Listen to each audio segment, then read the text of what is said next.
Hello mga ka-update! May bagong feature na naman si Shopee at ito ang gustong malaman ng maraming SpayLater users. Isa yata ako dun dahil may cash out button na ngayon sa SpayLater. Ibig sabihin, hindi na lang pang shopping ang SpayLater dahil sa ilang users, pwede na rin itong gamitin para sa cash advance o cash out. Pero ang malaking tanong, paano ito gamitin? Magkano makukuha mo at sulit nga ba talaga ito? Sa video na ito, i-discuss natin step by step ang bagong SpayLater cash out feature based sa actual screenshots kasama ang computation ng fees, interest at total na babayaran. Kaya panoorin ninyo hanggang dulo ang video natin para hindi kayo mabigla sa tunay na cost neto. Siyempre, unang-una sa lahat, tingnan natin ang SpayLater dashboard.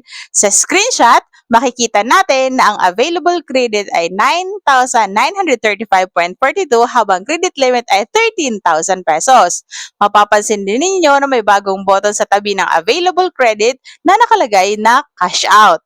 Ito yung bagong features na pinag-uusapan natin ngayon. Pero importanteng reminder, hindi lahat ng SpayLater users ay may ganitong features na. So, pili lang talaga. Kung wala pa kayong ganun, huwag mabahala dahil posible na selected lamang ang binibigyan ni Shopee ng access na merong cash out button.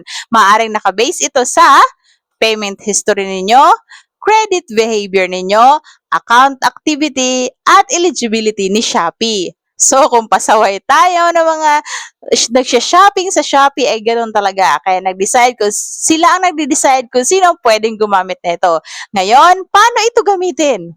Simple lang, dahil kapag available sa account ninyo ang cash out button, i-tap lamang ito para pumasok sa cash advance page. Dito na ninyo makikita at makakapili kung magkano ang gusto ninyong i-withdraw. Sample natin. Nag-input tayo ng 6,900 pesos.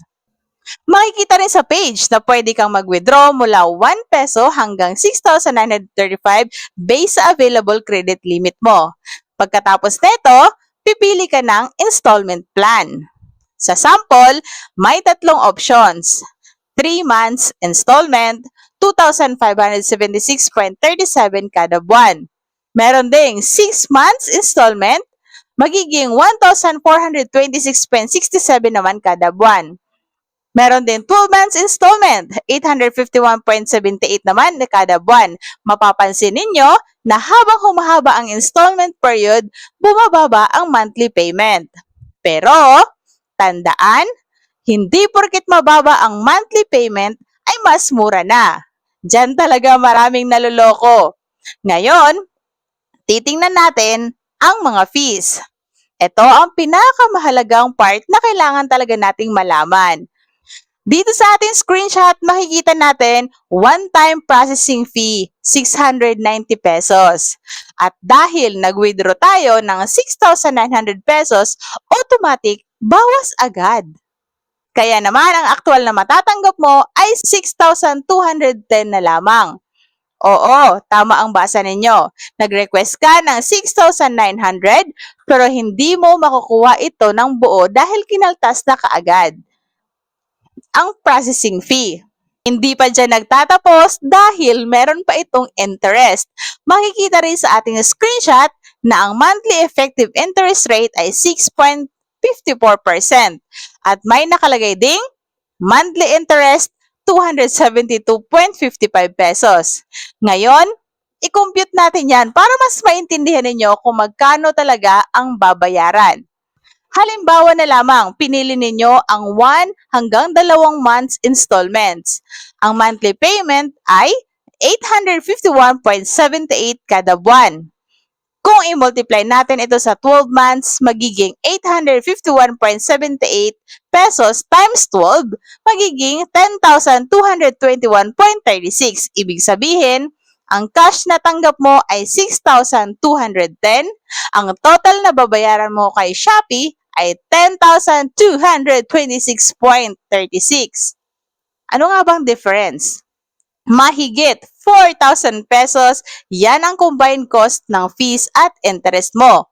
Kaya bago kayo gumamit ng feature na cash out, isipin nyo munang mabuti.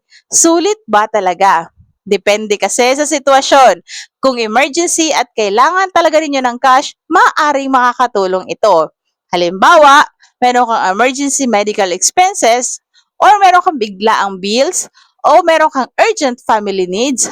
Pero, kung para lang talaga ito sa luho o impulsive spending, baka hindi ito magandang option para sa'yo dahil tandaan, utang pa rin ito. At kapag na-late kayo ng bayad, ay posibleng may late fees, penalties, at possible impact sa inyong credit standing sa Shopee. Kaya narito ang ilang reminders bago kayo mag-cash out features. Una, basahin ang lahat ng terms and conditions. Pangalawa, i-compute muna ang total repayment. Pangatlo, siguraduhin may pambayad kayo sa due dates. At pang-apat, gamitin lang ito kung talagang kailangan na kailangan nyo ng pera. Kaya naman mga ka-update, yes, merong official cash out features na ngayon sa Pay Later kay Shopee para sa selected users. Mas convenient siya dahil hindi na kailangan ng third-party cash conversions. Pero, malaking reminder, laging tingnan ang processing fees at interest bago mag-confirm. Dahil minsan, akala natin makakatulong ito sa atin pero kapag hindi natin napagplanuhan at napaghandaan na pag-isipan, pwede rin itong magiging malaking dagdag utang. Kung may cash out button na rin sa inyong account, comment down below kung magkano ang limit ninyo at kung nakakatulong ang video na ito, huwag kalimutang mag-like, subscribe, i-share ito sa inyong mga kakilala, sa inyong mga friends, kamag-anak, kung feeling nyo ay nakatulong ang video na to.